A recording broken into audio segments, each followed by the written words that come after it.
there, it's me, Amanda Marie, and although I am a Scorpio, my blood work says I'm a Cancer. Anyway, that's my joke. That's my Cancer joke for the morning. I am sitting in the Cancer Institute waiting for my doctor because I never leave the house, but when I do, it's to go to the hospital. So it's just a routine checkup, checking in to see how I'm doing and what I'm supposed to do from here. It is almost 4 years since I was diagnosed, so I am waiting to find out if I'm closer to remission. Fingers crossed. I'm also waiting to schedule a biopsy, which will also help me figure out if I'm in remission.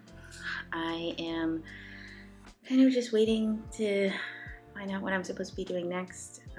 I have been in isolation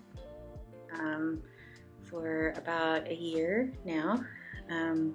Started isolation at the end of January 2021. It is now March 2022. I have barely left my house except to come here and to go to and from my grandmother and my parents' house. So yeah, it's been a lot, and I'm just kind of ready to see what's next. I always feel kind of an anxious excitement to come here. Anxious to find out what's going on with me, anxious to figure out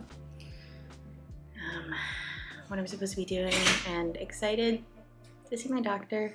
I mean, he's here. Oh, there he is. Hi. I'll be back. So it's a couple of days after my appointment. I had the appointment on Wednesday and today is Sunday.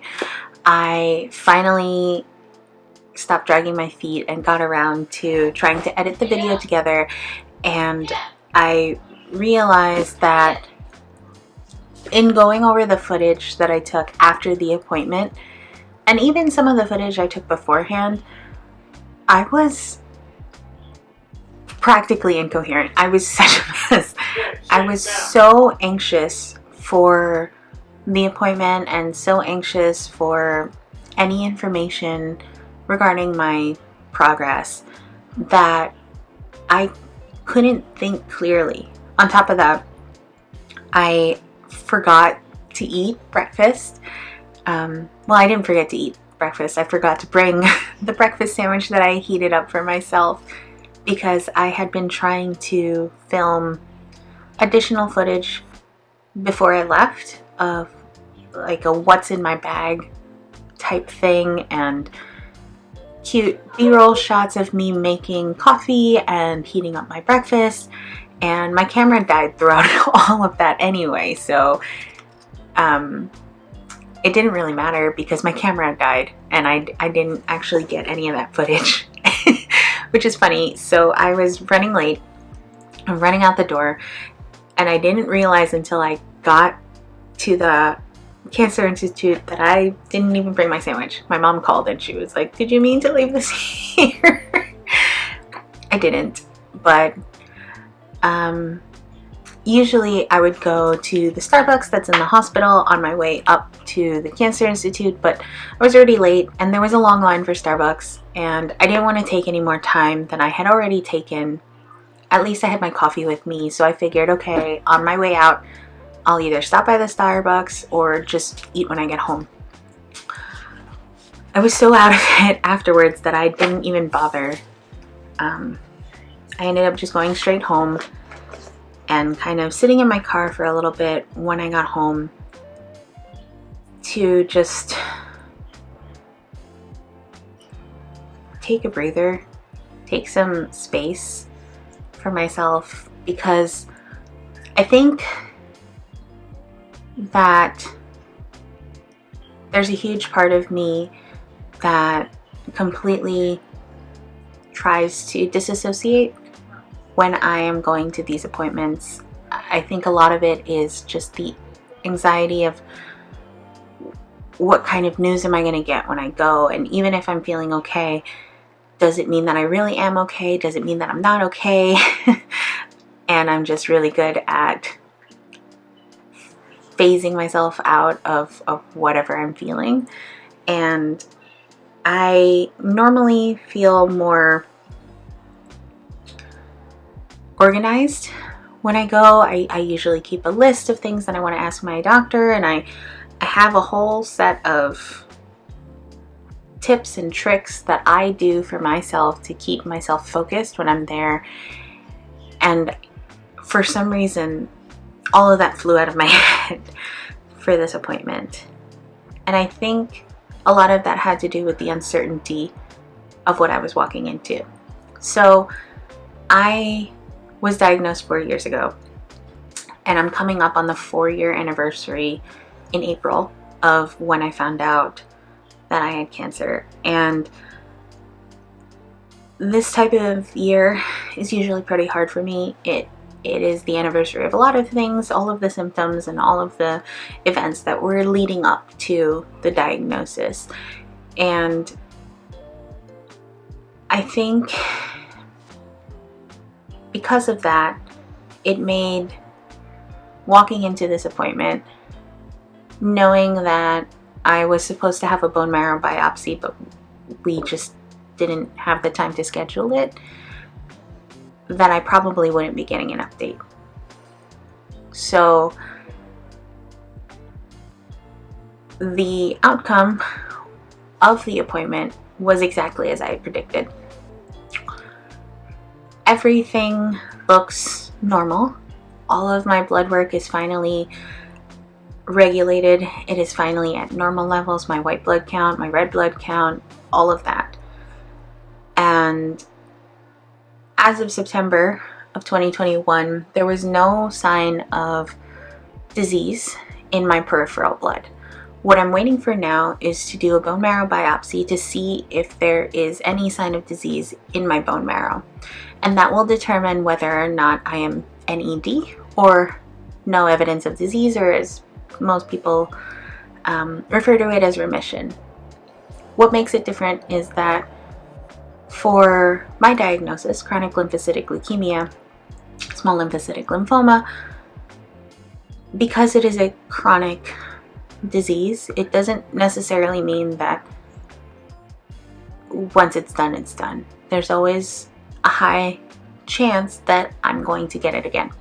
And so I have been kind of in this limbo of almost NED for so long that it has been really hard, because I still have all of the symptoms, from my medication, from the disease itself. I still have heavy fatigue. I still get kind of foggy sometimes. I still get nauseous or, what have you, because of all of the things that I'm taking. And I still don't feel like myself. I still don't feel like the person that I was BC, before cancer. And that's hard. And so walking into this appointment brought up a lot of that. And I think that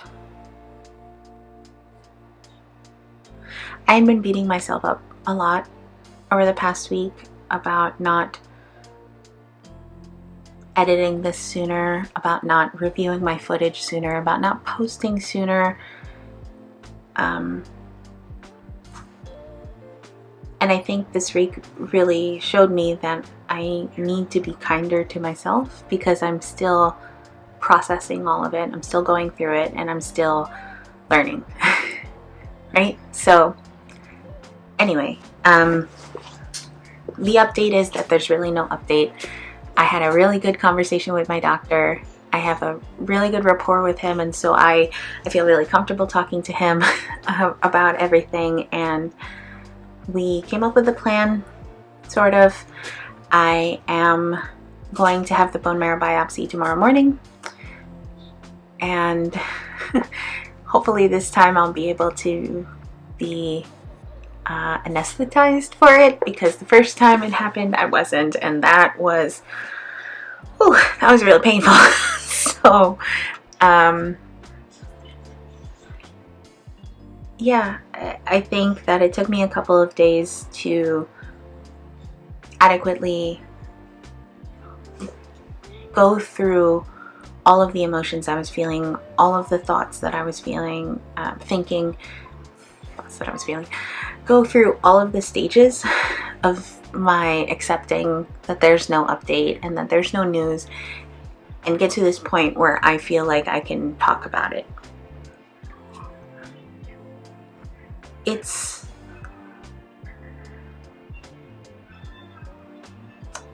not that I'm not grateful that I'm feeling better. It's not that I'm not happy or optimistic or hopeful.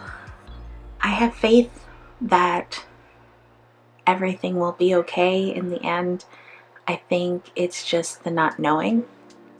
I wrote down in my notes of what to say in this, I wrote down, I didn't realize how much of a control freak I was until I got cancer, because then I lost all control. I have spent the past 4 years waiting for a doctor to approve anything I did.